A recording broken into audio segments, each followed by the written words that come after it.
Recording in progress. अच्छा, says maker pre processing. तो pre processing करना, प्री प्रोसेसिंग में बहुत सारे काम होते हैं, उनको हम देखेंगे क्या क्या है, सिर्फ अभी नाम से ही आपको पता चलना है। सेज मेकर फीचर स्टोर्स, तो फीचर्स वगैरह किस तरह यानी आप इसके उठाएंगे, स्टोर करेंगे। और फिर क्या कह रहा है सेज मेकर क्लैरिफाई, ये क्या करता है, detect bias and understand model predictions. तो ये कुछ यानी आपके हैं जो कि आप प्रिपेयरिंग डेटा के लिए इस्तेमाल करेंगे, बिल्डिंग के लिए चीज़ें इस्तेमाल करेंगे। मॉडल को बिल्ड कैसे करेंगे, नोटबुक के ऊपर आप मॉडल को ट्रेन करते हैं, उसकी कॉन्फ़िगरेशन, उसका कोड, ठीक है। और यानी मुख्तलिफ एल्गोरिथम्स होते हैं, बेस्ट एल्गोरिथम कौन सा होगा। लोकल मॉडल आप अपनी मशीन में कैसे ट्रेन करेंगे। ऑटो पायलट, ऑटो पायलट ये कह रहा है कि सिर्फ डेटा दो, उसके बाद पाइपलाइन दे दो, ये खुद ब खुद उसके सारे काम खुद करेगा ऑटो पायलट। जैसे कि आपके हवाई जहाज़ या आपकी एआई बेस्ड जो आपकी ड्राइवरलेस कार है, तो ऑटो पायलट पे आप लगा देते हैं, खुद ब खुद वो सारे काम खुद करती है। तो यहाँ भी ऑटो पायलट का कॉन्सेप्ट है, सब काम ये खुद करता है। तो इस तरह की चीज़ें जो कि आप बिल्डिंग में इस्तेमाल करेंगे। ट्रेनिंग, ट्रेनिंग में क्या होता है भाई, कितने एपॉक होना चाहिए, कितनी लेयर्स होना चाहिए। तो ये सारे की सारी चीज़ें हैं जो ट्रेनिंग के अंदर हम डिस्कस करने वाले हैं, ठीक है। तो इसमें सबसे इंपॉर्टेंट फीचर मैं आपको बता रहा हूँ कि हाइपर पैरामीटर फाइंड करना। बेस्ट हाइपर पैरामीटर आपकी एप्लीकेशन या आपके मॉडल के लिए कौन से होंगे। हाइपर पैरामीटर क्या होते हैं, कोई बताएगा मुझे। सर जी उसकी दोस्तों, लेयर्स वगैरह कितनी होंगी, उसके नोड्स कैसे एडजस्ट करने हैं। नहीं हाइप, ठीक है, वो आप सही कह रहे हैं। हाइपर पैरामीटर की बेसिकली डेफिनेशन क्या है। बेसिकली जी, तमाम वो पैरामीटर्स जो ट्रेनिंग में नहीं आते, ट्रेनिंग में नहीं आते। जिनको ट्रेन ओके, नहीं किया था। सर उल्टा बोल रहे हैं। ओके, कोई और बताएं। सर जितने भी जो इंफॉर्मेशन हमारे नेटवर्क The में number of layers and like batch size optimisation और वगैरह वगैरह, ये सारी सर जो भी हमारे मॉडल का स्ट्रक्चर डिफाइन करते हैं। अच्छा, मैं इसको थोड़ा सा आसान कर देता हूँ। इसको मैं थोड़ा सा आसान करके डिफाइन करता सर हूँ। जो लर्नेबल पैरामीटर्स होते हैं। ना ना ना ना, सारी adjust करते हैं वो सर आपके क्या होते हैं, वो पैरामीटर्स होते हैं, hyper नंबर पैरामीटर। यार ये किस बंदे की आवाज़ रुक रुक के आती है, कौन बोल रहा था ये। ठीक है,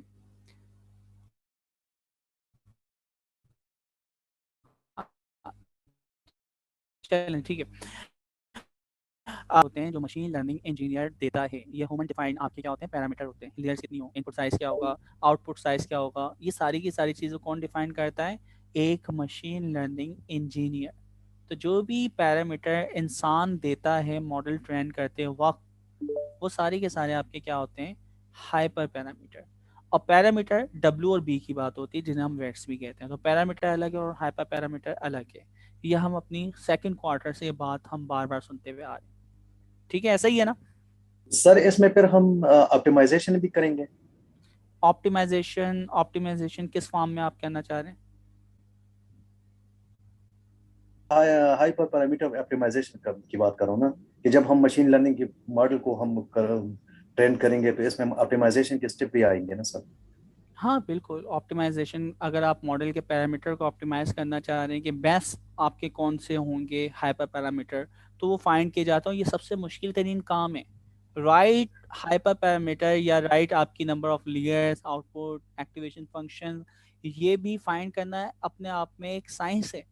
और सेज मेकर कह रहा है कि मैं इसकी भी निगरानी करके आपको सजेशन दूंगा कि बेस्ट हाइपर पैरामीटर कौन से होना चाहिए, ठीक है। तो सेज मेकर के जरिए सर ये वो भी हमें थोड़ी सी हाइपेरास भी नहीं देता, केरास के जो है। हाँ वो देखिए रिसर्च बेस्ड हैं, बहुत सारी चीज़ें इस तरह की, तो ओपन सोर्स हैं और इसके ऊपर रिसर्च जारी है कि बेस्ट हाइपर पैरामीटर कौन से हों। तो ये अभी रिसर्च के अंदर है ये चीज़ें, ठीक है, कि डायनामिक को खुद ब खुद फाइंड कर लें कि यार क्या इनपुट हो, क्या आउटपुट हो, क्या उसके आपके पैरामीटर वो खुद ब खुद फाइंड कर लें। तो इसके ऊपर रिसर्च चल रही है, क्लियर है। बहुत सारे आपको पैकेजेस इस तरह मिल जाएंगे, तो ये रिसर्च बेस है, ठीक है। किसके सबसे अच्छे रिजल्ट आ रहे हैं ये अभी तक हम नहीं कह सकते कि यार ये सबसे बेस्ट है। तो ये आपके पास चीज़ें, चार चीज़ें, और ये चार चीज़ें ही हम इस्तेमाल कर रहे होते हैं सेज मेकर के अंदर। और बाकी इनको डिटेल में देखना चाह रहे हैं, ये ओवरव्यू बताया, एक एक चीज़ को आप डिटेल में देख लें, ठीक है, तो वो आप बाद में देख लेंगे। आपकी प्रोडक्टिविटी को 10 गुना ज़्यादा कर देता है, आपकी कॉस्ट को सेव कर देता है, ठीक है। इन्फ्रेंस कॉस्ट आपकी यानी कम कर देता है। इन्फ्रेंस कॉस्ट कोई बताएगा इन्फ्रेंस कॉस्ट क्या होती है? एनीवन, किसी को पता है? लास्ट क्लास में मैंने होमवर्क भी दिया था कि इन्फ्रेंस कॉस्ट को सर आप फाइंड करेंगे क्या होती है। Compute required to produce an output. चलें इसकी डेफिनेशन निकाल के ना हमें आप नेक्स्ट क्लास में बताएंगे। कौन वॉलंटियर हमें बताएगा इसके बारे में? देखिए जिम्मेदारी लेना तो वो हमें लाजमी करना होती है, तो कौन बताना चाहेगा? अशर, अशर आपने हैंड रेज किया, आप बताएंगे? मैं इंशाल्लाह कर दूंगा इन्फ्रेंस कॉस्ट की। Okay, Syed Arshad Ali. Yes sir.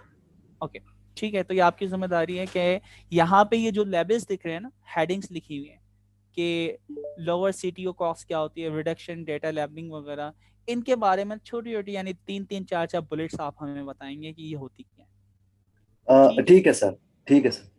Okay best हो गया। अच्छा ये चीज़ हमें पता चल गई, ये चीज़ें हैं। अब हम आगे चलते हैं सेज मेकर के ऊपर ही। तो ये ऑफिशियल आपके पास यानी ये वेबसाइट के ऊपर पूरा इंट्रोडक्शन है। अगर आप वेबसाइट से पढ़ें तो लिटरली आपको बहुत कुछ सीखने को मिलेगा, और किताब से पढ़ते हैं तो बहुत डिटेल में चीज़ें सीखने को मिलेंगी। तो दो चीज़ें, अगर आपके पास पहले से किसी भी चीज़ का, नेटवर्किंग का, इंफ्रास्ट्रक्चर ऐसा कोड का, सीडीके का, एसडीके का, तो अमेजोन के ऊपर जितनी चीज़ें, इन चीज़ों का अगर आपके पास एक्सपीरियंस है तो आप इसकी डॉक्यूमेंटेशन से डायरेक्ट पढ़ें, ये मेरी रिकमेंडेशन है। ठीक है, बहुत कुछ सीखने को मिलेगा। अच्छा आपको अगर नॉलेज इतनी डेप्थ में पहले से उन चीज़ों के नहीं है और आप डिटेल में किसी चीज़ को स्टडी करना चाह रहे हैं तो फिर किताब सबसे इम्पोर्टेंट, और एक एक चैप्टर, किसी भी चैप्टर को आप स्किप ना करें। कोई कुछ पूछना चाह रहे हैं? हैंड रेज वगैरह। अशर नवीद आपका भी हैंड रेज हुआ हुआ। अली शहरिया, जी अली शहरिया। सर ये जो आप अभी पढ़ा रहे हैं सर, ये तो पिछली क्लास में आपने अच्छा खासा इंट्रोडक्शन दे दिया था, तो इस क्लास में अगेन सर फिर यही चीज़ें रिवीजन करना सर क्या दुरुस्त होगा? नहीं मैं इसको इतने डिटेल में नहीं, सिर्फ हम इसको ना ओवरव्यू कर रहे हैं। ठीक है, नेक्स्ट क्लास में, लास्ट क्लास में हमने डिटेल में पढ़ा था, इस क्लास में सिर्फ ओवरव्यू हम कर रहे हैं और उसके बाद फिर हम आगे इसको मूव करेंगे। ठीक है, तो जस्ट हम ओवरव्यू कर रहे हैं। सर जी जी जी अशर। सर ये मेरे अकाउंट का सर बना हुआ तो था, मैंने अकाउंट बना लिया था लास्ट क्वार्टर में, बट स्टिल मुझे ये पेमेंट का कोई इशू का मुझे रिगार्डिंग मैसेज फॉरवर्ड देता है। तो इस पे कैसे मुझे बैंक से पूछना पड़ेगा कि क्या मेरा अकाउंट ऑनलाइन यूज कर सकता हूँ उसको मैं? हाँ इसका ना देखिए अशर, सबसे अच्छा हल ये है, अमेजोन ना आपको सर्विस देता है, जो भी एरर आ रहा है ना, जो भी प्रॉब्लम आ रही है, तो इनका पूरा कॉन्टैक्ट सेंटर है, इनकी पूरी टीम बैठी हुई है, आप उनसे चैट पे भी बात कर सकते हैं, कॉल पे भी बात कर सकते हैं। वो आपको एग्जैक्ट एरर बताएंगे कि ये एरर की वजह से आपका अकाउंट एक्टिव नहीं हो पा रहा है या पेमेंट प्रोसेस नहीं हो पा रही, तो वो फिर आप यानी फौरन यानी रिजॉल्व करवा लेंगे जिस एंड से भी होगा। ठीक है, तो ये चीज़ सर समझिए। अभी अगर चले अमेजोन वाला तरीका तो मैं इस्तेमाल कर लेता हूँ, बट लेट्स से अगर मुझे बैंक जाना पड़ेगा तो मैं फॉर द टाइमिंग सर अभी कोविड आइसोलेशन में हूँ, तो मैं तो बैंक नहीं जा सकता, तो नहीं क्या मैं उसके कॉन्टेक्ट दौरान में कंटिन्यू कर सकता हूँ इसको? सर फोन पे वो फोन पे नहीं हेल्प करते बैंक वाले, उनसे फेस टू फेस जाके बात करनी पड़ती है। नहीं तो कॉन्टेक्ट सेंटर अगर देखिए, कॉन्टेक्ट सेंटर के पास ना ज़्यादा राइट्स होते हैं बानिस्बत ब्रांच के। ब्रांच के पास लिमिटेड एक्सेस हैं। कॉन्टेक्ट सेंटर क्योंकि ओवरऑल बस तमाम इधर कौन से बैंक की बात कर रहे हो देख लेना, अगर नहीं हो तो फिर मुझे बताना, अगर शायद यूबीएल हुआ तो मैं शायद हेल्प कर सकता हूँ। सर मेरा HPL है, G11 का जो G11 मर्कज का जो HPL है ना सर, वो इतना कोऑपरेटिव नहीं है फोन पे। अनलेस आप फेस टू फेस बात करें तो आपके सारे मसले मसाइल हेल्प कर देंगे, बट फोन पे वो ना वेट करें, ये करें, वो करें, दे नॉट कोऑपरेटिव सर। चलें इसको बाद में डिस्कस कर लेंगे, ये तो ज़िंदगी के मसाइल हैं, पाकिस्तान में क्या हर जगह ही पाए जाते हैं, तो खैर इंशाल्लाह हो जाएगा रिजॉल्व। अच्छा जी, अब चलें हम फास्ट ट्रैक में जल्दी से स्टार्ट करते हैं। किया है से ही डेबिट कार्ड से, तो मैंने हेल्पलाइन। जी जी आदिल हुसैन, आप अपना एक्सपीरियंस बता रहे हैं, बताएं। सर इनको थोड़ी सी मैं हेल्प कर देता हूँ। अभी मैंने HBL से ही किया था अमेजोन का थोड़ी देर पहले। ठीक है कैसे किया आपने? सर मैंने अभी थोड़ी देर पहले HBL से ही किया था, तो मैंने उनकी हेल्पलाइन पे कॉल करके उनको बताया था कि मेरा इंटरनेशनल ट्रांजैक्शन सेशन ऑन कर दें। उन्होंने ऑन कर दिया था और फिर मैंने अकाउंट अपना एक्टिव करके फिर उनको मैंने कॉल की थी कि दोबारा से डीएक्टिव कर दो, तो हो गया था मेरा। ठीक है, तो डायरेक्ट डेबिट कार्ड से ही आपका काम चल गया, आपको एक्स्ट्रा कोई क्रेडिट कार्ड वगैरह नहीं खुलवाना पड़ा? नहीं सर, चल जाता है। बेस्ट, तो बस बेस्ट हो गया। तो अगर HBL में अकाउंट है तो आप ऑनलाइन सेशन, UBL का भी ऑनलाइन सेशन खुल जाता है डेबिट कार्ड का, लेकिन वो एक दिन के लिए ही होता है, ठीक है, तो उसकी लिमिट वगैरह ये सारी चीजें। ओके चले, तो यार ये सबसे इम्पोर्टेंट चीज़ है, आपको हर हाल में अपना डेबिट कार्ड या क्रेडिट कार्ड के जरिए अमेजोन की $1 की पेमेंट करनी है, और उसके बाद आप एलिजिबल होंगे इनके फ्री ट्रायल्स इस्तेमाल करने के, ठीक है, तो ये देख लीजिएगा। सर मैं ये कहना चाह रहा हूँ कि मेरे पास एक्चुअली एक क्लाइंट का अमेजोन का अकाउंट है, और उन्होंने मुझे IM यूज़र भी दिया हुआ है, सुपर यूज़र भी दिया हुआ है, वो अमेरिका से हैं, तो ठीक है, उस पे मैं इजीली मतलब इसको यूज़ कर सकता हूँ, तो अपना भी बना लूँ कि वो ठीक है मेरे लिए? यार अब ये आपकी मर्जी है, फ्री में जब इस्तेमाल करने को आपको मिलनी है, प्रैक्टिस के लिए चीज़ अच्छा है। हज़ा उसके पास तो क्रेडिट वगैरह है, वो मतलब मुझे अथोराइज्ड में हूँ जितना जो भी यूज़ करूँ। बस देख लें, अभी तो आप फ्री ट्रायल से इस्तेमाल कर रहे हैं, तो देख लें, ठीक है, अब ये आपके ऊपर है, आपका दिल क्या कहता है। वो फ्री ठीक ट्रायल है, तो अभी फिर यूज ही करने की मुझे जरूरत नहीं है ना, अगर कहीं ये ना कंटिन्यू रहा तो फिर कर लेंगे। ठीक है, जैसे बेहतर लगे आपको। नहीं, अभी शुरू में भी आप फ्री ट्रायल से इस्तेमाल करें, क्या ज़रूरत है आप डायरेक्टली उनके पैसे वो खर्च करें। तो आप अपनी यानी जब अपने अकाउंट पे बनाएंगे, जब भी आपको फ्री ट्रायल्स मिल जाएंगे, और अभी भी आप यानी जाएंगे ना अप्लाई करेंगे, चाहे वो 2 साल 3 साल पुराना भी आपका अकाउंट है, तो फ्री ट्रायल्स तो फर्स्ट टाइम आपको फ्री देंगे वो 2 जी महीने सर, के लिए, ठीक है, ठीक, तो फ्री ट्रायल्स में इस्तेमाल करें, क्यों उनका बिल बनाए आप, ओके पैसे बचे। Thank you. अच्छा जी, ठीक है, तो ये सारी चीज़ें ये पब्लिशर के बारे में है कि इंडस्ट्री में इसके क्या वर्थ है, कितने यूजर्स के पास हैं, और ये इंडस्ट्री के एक्सपर्ट लोग हैं जो कि इस किताब के बारे में आपको बता रहे हैं, ये हमने लास्ट क्लास में डिस्कस किया था। अच्छा, फिर सबसे इम्पोर्टेंट ये ऑथर के बारे में है, इसने 40 साल पहले यानी 2020 में अगस्त के अंदर ये किताब अगर आई है, तो 40 साल पहले यानी 1980 के करीब इसने अपनी प्रोग्रामिंग लैंग्वेज वगैरह फर्स्ट सीखी थी, जिसके ऊपर आपको कैलकुलेटर वगैरह इस टाइप की चीज़ें क्या नाम है डिज़ाइन होती थी, प्रोग्राम होती थी। तो बड़ा यानी आप कहें कि एक्सपीरियंस वाला बंदा है, जिसने मुख्तलिफ स्टार्टअप और मुख्तलिफ यानी जगहों पे काम किया है, और इसके अलावा कॉन्फ्रेंस हो गई, और इसी तरह आपके ब्लॉग्स हो गए, इसके वीडियोस हो गए, तो बहुत सारी चीज़ें हैं, इसका कम्युनिटी के लिए बहुत ज़्यादा कंट्रीब्यूट है, तो इस बंदे की बड़ी वर्थ है, तो इसके बारे में आप किताब से पढ़ सकते हैं डिटेल से, और लास्ट क्लास में हमने ये चीज़ें डिस्कस की थी, ठीक है। अच्छा, अब हम चलते हैं चैप्टर 1 की जानिब। सर यहाँ पे एक क्वेश्चन है, हम एम्पलीफाई यूज करेंगे या नहीं? एम्पलीफायर किस काम के लिए? इसके SDK सेज मेकर के SDK यूज करनी पड़ेगी या एम्पलीफाई से इसको यूज करना पड़ेगा? हम SD कैसे इस्तेमाल करेंगे इसको, ठीक है, तो हम AWS यानी सेज मेकर के SDK सॉफ्टवेयर डेवलपमेंट किट को इस्तेमाल करते हुए सारे काम करेंगे, और उसके लिए फिर दूसरी लाइब्रेरीज वगैरह इसके अंदर हैं, जिसे सब लाइब्रेरीज बोलेंगे, लाइक बोटो 3 वगैरह, तो देखते हैं क्या क्या है इसमें। अच्छा, अब हम देखते हैं चैप्टर 1 हमने किताब भी यहाँ पे खोली भी होगी यकीनन, और इसके चंद बुलेट्स पॉइंट हमने यहाँ पे खोले हुए हैं, तो मैं एक काम करता हूँ, किताब को भी साथ साथ ओपन कर लेते हैं हम, आप लोग की PIAC,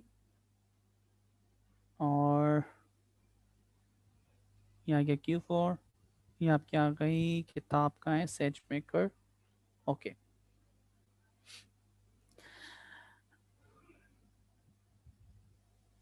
सर एक थोड़ा सा क्वेश्चन था, रिलेवेंट था।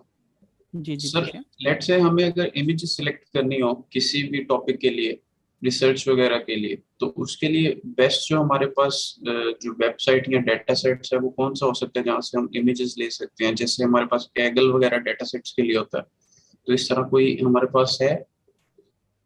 या डेटा सेट और वेरीफाइड डेटा जो हमें मिलता है ज़्यादातर वो कैगल से ही मिलता है, तो कैगल बेस्ट रिसोर्स है, और उसमें हर टाइप का आपको ना डेटा मिल जाता है, सर ठीक है। हमें हमें लेट से इमेजेस का डेटा चाहिए, जैसे हमने अभी टेंसरफ्लो पे काम करना है तो हमें इमेजेस चाहिए, तो ऐसी कोई वेबसाइट है जहाँ से हम इमेजेस के जो डेटा सेट्स है वो उठा सके?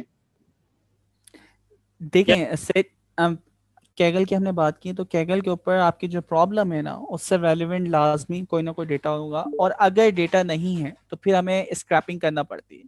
वेब स्क्रैपिंग आपने Q2 में आई थिंक सीखी थी। सर वो स्क्रैपिंग तो वो हमारे पास वर्ड्स की फॉर्म में आता ना, इमेजेस तो नहीं होती ना सर? आ जाती है, किसने कहा है, इमेजेस भी आ जाती हैं, इमेजेस भी आ जाती हैं। आप इमेज के टैब पे जाते हैं तो वहाँ पे जितनी इमेजेस हैं, मैं कैट लिखता हूँ, आपके एक एक रिसोर्स करके वो उठा लेगा। वेब स्क्रैपिंग क्या मसला है? अच्छा मैंने यहाँ पे लिखा लाइक कैट, तो इमेजेस के टैब पे आप गए, ये आपने लिंक लिया, यहाँ पे कैट की जितनी इमेजेस आ रही हैं उनको वो सेव करवाता रहेगा, जिससे राइट के लिए इसका जो भी नाम आ रहा है, तो इमेज के जितने टैग मिलेंगे उनके सोर्स के ऊपर जो भी तस्वीर होगी वो सेव करवा देगा। ठीक है, एक फोल्डर बना के कैट का, तो इस तरह की चीज आप उठा सकते हैं।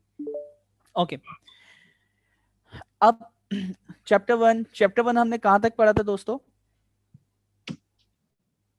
तो शुरू करना है मेरे ख्याल में। अच्छा, शुरू ही करना था, लास्ट क्लास में शुरू नहीं किया था हमने। जी सर। ठीक है, स्टार्ट करते हैं। सबसे पहले हमारे पास जो टॉपिक है ना सेज मेकर जो हम इस्तेमाल कर रहे हैं, तो ये कह रहा है auto managing services by says maker. आपकी कुछ सर्विसेज को ये ऑटोमेट करने जा रहा है। सबसे पहली चीज है इंफ्रास्ट्रक्चर। इंफ्रास्ट्रक्चर क्या है? जब आप एक एप्लीकेशन बनाते हैं तो देखें, आपको मॉडल ट्रेन करना है, आपके पास इंफ्रास्ट्रक्चर होना चाहिए। इंफ्रास्ट्रक्चर क्या है? आपके पास लैपटॉप होना चाहिए, आपके पास डेस्कटॉप होना चाहिए, फिर उसकी कॉन्फ़िगरेशन कि उसकी रैम कितनी हो, उसकी हार्ड डिस्क कितनी हो, और अगर आप यानी डिस्ट्रीब्यूटेड ऑपरेटिंग सिस्टम के ऊपर काम कर रहे हैं तो फिर उनकी यानी क्लस्टरिंग, कितने क्लस्टर होंगे, किस में जाके ये डिस्ट्रीब्यूट होकर किस तरह टूटेगा। तो इसका मतलब एक कॉम्प्लेक्स होता जाएगा जितना बड़ा आप नेटवर्क करते जाएंगे। तो आपके इक्विपमेंट जितने भी हैं जो आप इस्तेमाल करते हैं वो आपका क्या है? इंफ्रास्ट्रक्चर। ठीक है, तो अगर मैं एक पूरी एप्लीकेशन बना के उसको डिप्लॉय कर दूं और 1 मिलियन यूज़र उस एप्लीकेशन के ऊपर आ रहे हैं, कभी ज़्यादा आ रहे हैं कभी कम आ रहे हैं, तो उसके हिसाब से हार्डवेयर को बढ़ाना कम करना, ये सारा काम ऑपरेशन टीम का होता है। तो इंफ्रास्ट्रक्चर की मैनेजमेंट, उसकी टीम, उसकी यानी पूरी का यानी आपको कॉस्टिंग, उसकी मेंटेनेंस, वो सब काम आपको खुद करना कर पड़ते थे। सेज मेकर क्या कह रहा है? सेज मेकर कह रहा है कि इंफ्रास्ट्रक्चर की जो भी प्रॉब्लम है मुझ पर छोड़ दो। ठीक है, तो जो हम इससे पहले लो लेवल का भी काम करते थे इंफ्रास्ट्रक्चर एज अ कोड, कि कोड लिख के कितनी मशीनें उठेंगी, कितने इसके यानी आपके इंस्टेंस बनेंगे, वो सारे काम भी खुद कर रहा है। आप सिर्फ अपना मॉडल करें और उसको क्या कर दें? पुश कर दें। मैं एक एग्जांपल दे रहा हूँ, पब्लिक कर दें। बाकी का जो काम है वो सारा का सारा काम ऑटो मैनेज करेगा। कौन करेगा? Says maker. इंफ्रास्ट्रक्चर, तमाम हार्डवेयर, आपकी आईपी एड्रेसेस, आपकी क्या नाम है फायरवॉल, जितनी भी इंफ्रास्ट्रक्चर के अंदर चीजें आती हैं वो सारी की सारी best of the best manage करके आपको देगा। कौन? Says maker. ये चीज समझ आई? इंफ्रास्ट्रक्चर का वर्ड। जी दोस्तों। अच्छा, नींद मापा या था। यस सर, समझ गया। ठीक है, कोई 2 बुलेट्स में मुझे बताएगा इंफ्रास्ट्रक्चर का मतलब, 2 या 3 बुलेट्स के अंदर पॉइंट्स की सूरत में। Depend on hardware and software.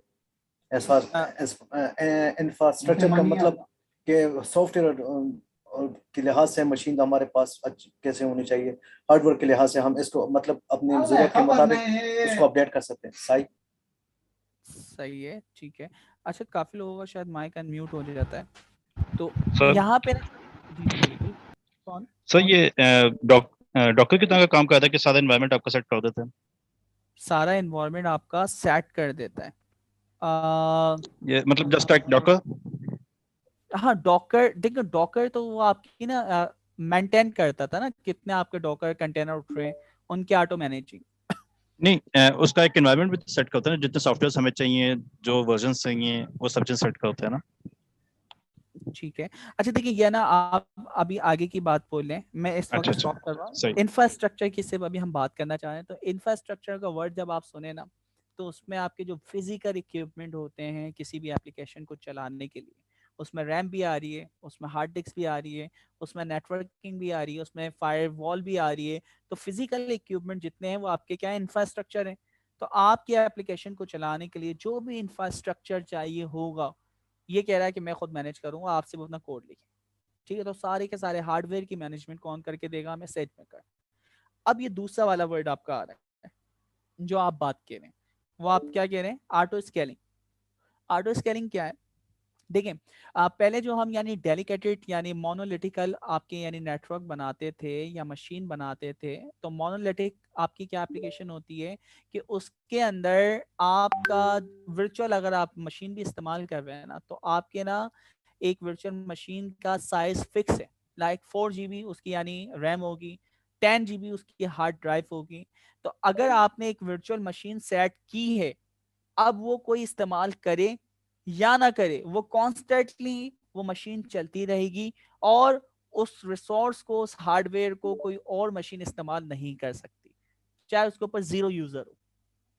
ठीक है, तो ये फिर डॉकर की हमारे पास सर्विस आई थी। डॉकर कहता है कि भाई जितनी आपकी यूजर्स आएंगे वो एक सेम मशीन से उतने स्ट्रेंथ बनाता रहेगा। डेलिकेटेड हार्डवेयर की जगह अब वो एक शेयर हार्ड ड्राइव, रैम, सारे जितनी भी आपके इंफ्रास्ट्रक्चर है ये क्या करेंगे, आपस में शेयर करके इस्तेमाल करेंगे और कंटेनर बनते जाएंगे।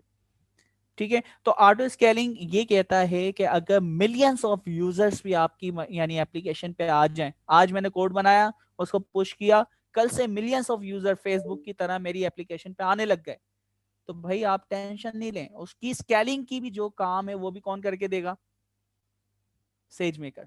स्केलिंग का वर्ड समझ आ रहा है जी दोस्तों? यस सर समझ आ गया। ठीक, अच्छा मैं इसको समझा देता हूँ एक और दफा। देखिए स्केलिंग का मतलब पता है क्या है, आपके पास एक मशीन है, लाइक 8 GB उसके अंदर रैम लगी हुई है, या 32 GB उसके अंदर रैम लगी हुई है, अच्छी मशीन है आपके पास SSD हार्ड डिस्क लगी हुई है 1 TB की। ठीक है, आपने क्या किया है, इसको ना क्या नाम है, इंफ्रास्ट्रक्चर बना के इंटरनेट के ऊपर सर्वर इसको बना दिया इस मशीन को। ठीक है, इसको सर्वर बना दिया। अब सर्वर बना दिया, ये जो मशीन है 32 GB जो इसकी रैम है, ये मैक्सिमम 1000 यूजर को इंटरटेन कर सकती है।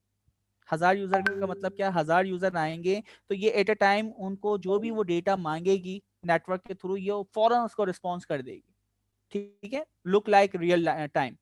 अच्छा, तो ये क्या कर रहा है कि आपके 1000 यूजर को तो हैंडल कर रहा है। अब आप कंसीडर करें 10,000 यूजर आ जाए, क्या होगा फिर आपकी एप्लीकेशन का, इस मशीन का, सर्वर का? ये तो 1000 यूजर यूज कर सकते थे, अब 10,000 आ गए, क्या होगा? लाइन लग जाएगी। लाइन लग सर जाएगी, बहुत बिल्कुल लंबी लाइन लग जाएगी। बहुत लंबी लाइन लग जाएगी। ठीक है, अच्छा अब वो जब लाइन लग जाएगी आपकी, वो सर्विस सब बोलेंगे, शिकायतें करेंगे, यार सर्विस बहुत स्लो है, बहुत स्लो है। ठीक है, तो आप क्या करेंगे, इसका हल क्या देंगे, मुझे बताएं सॉल्यूशन। सॉल्यूशन भी आप बताएं, ये मत रैम बढ़ा दें। सर इसके साथ और मशीन ऐड करेंगे या इसको बढ़ा देंगे? चले मैं कोई ऐसी मशीन ले आऊं जो कि यार 1 लाख यूजर्स को हैंडल कर ले। ठीक है, एक सिंगल मशीन की बात कर रहे हैं, तो मैं उसको हॉरिजेंटल स्केल करूंगा। एक होता है वर्टिकल स्केल और एक होता है हॉरिजेंटल। तो अभी जो आप करेंगे ना उसकी यानी मशीन के अंदर हार्ड ड्राइव बढ़ा देना, रैम बढ़ा देना, उसकी यानी जो यानी टेक्नोलॉजी है, लाइक i7 था तो i9 कर दिया, i10 कर दिया, तो उसको आप वर्टिकल बढ़ा रहे हैं, उसी मशीन को अपग्रेड कर रहे हैं। लेकिन उसके लिए उस मशीन को बंद करना पड़ता है, फिर उसके अंदर हार्डवेयर लगाना पड़ते हैं, फिर उस मशीन को रीस्टार्ट करके दोबारा चलाना पड़ता है। तो ये जो स्केल हो रहा है, मशीन की कॉन्फ़िगरेशन बढ़ रही है, लेकिन ये जो स्केल हो रहा है, इस स्केल को हम क्या बोलेंगे, वर्टिकल स्केलिंग। ठीक है, वर्टिकल स्केलिंग में क्या प्रॉब्लम है, वर्टिकल स्केलिंग में यह प्रॉब्लम है, जैसे अभी बैंकिंग भी यही करता है ना कि इस टाइम से इतने बजे तक आपका सर्विसेज काम नहीं करेंगी, आपके पास SMS आ जाता है, अक्सर आता है मुख्तलिफ बैंक से। ठीक है, यस सर तो आता है। यस सर आता है। तो अब वो क्या कर रहे हैं, वो वर्टिकल स्केलिंग कर रहे हैं। तो वर्टिकल स्केलिंग मशीन लाजमी बंद करना पड़ेगी, और उस टाइम के लिए आपकी वो जो एप्लीकेशंस हैं, वो सर्विसेज हैं, वो काम नहीं करेंगी। अच्छा, अब फिर कॉन्सेप्ट आया डॉकर और स्केलिंग, इसका ऑटो स्केलिंग का, या इसको हम कहेंगे हॉरिजेंटल स्केलिंग। हॉरिजेंटल स्केलिंग क्या कहता है, हॉरिजेंटल स्केलिंग ये कहता है कि आप एक मशीन और लाके लगा दो बराबर में, यानी मशीन बंद नहीं करो, 10 मशीन और लाके लगा दो, 20 मशीन और लाके लगा दो, और उनको एक क्लस्टर बना दो। ये 10 मशीनें, 15 मशीनें या 50 मशीनें मिलके एक सर्वर बन के काम करती हैं, लाइक facebook.com। तो 10,000 या 20,000 कंप्यूटर बैकएंड के ऊपर लगे हुए हैं, लेकिन वो एक URL के जरिए यानी हम इस्तेमाल कर रहे होते हैं facebook.com के जरिए। तो वहां पे क्या हॉरिजॉन्टल स्केल हो गया। अब फेसबुक ये कहता है कि 20,000 यूजर हैं तो भी वो यानी आपके से 20,000 यूजर को एंटरटेन करने के लिए जितनी मशीनें चलानी होंगी, जितने कंप्यूटर ऑन करने होंगे वो ऑन करेगा। और अगर मिलियंस ऑफ यूजर आ जाएं तो उनको एंटरटेन करने के लिए जितने मुझे मशीन चलानी होगी वो उतने और कंप्यूटर ऑन कर देगा और उनको भी रिसोर्स को इस्तेमाल कर लेगा। तो ये आपकी कौन सी स्केलिंग होती है, हॉरिजॉन्टल स्केलिंग। तो ये ऑटो स्केलिंग खुद कर रहा होता है, आपको इतनी यानी कॉम्प्लेक्स आर्किटेक्चर को मैनेज करना, उसको चलाना, वो सारी चीजें ऑटो पे आ जाती है। ठीक है, ये आई समझ अब हॉरिजॉन्टल स्केलिंग। तो आज का जो दौर है वो हॉरिजॉन्टल स्केलिंग का है। जी कोई क्वेश्चन आपका? किसी सर ने इसमें एक चीज और भी ऐड करना चाह रहा हूँ काइंडली। जी जी करें। हॉरिजॉन्टल स्केलिंग आप करें या वर्टिकल स्केलिंग करें, तो जिस वक्त आपकी एप्लीकेशन डिप्लॉय है और आपके नंबर ऑफ यूजर्स जो है ना कभी इंक्रीज कर रहे हैं या कम हो रहे हैं, तो उस सूरत में आपको जो है ना ये वर्टिकल स्केलिंग या हॉरिजॉन्टल स्केलिंग तभी आप कर सकते हैं जब आप फिजिकली आप इक्विपमेंट को मूव कर रहे हैं या ज्यादा कर रहे हैं सर्वर्स को या कम कर रहे हैं।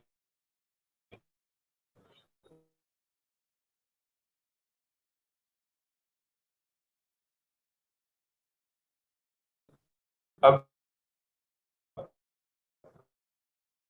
ये जो क्लाउड में मेंटेन आपके यूजर कम है, ऑटोमेटिकली साथ सर्वर्स ऐड कर देगा आपके एप्लीकेशन के साथ और आपके जो है ना उसी।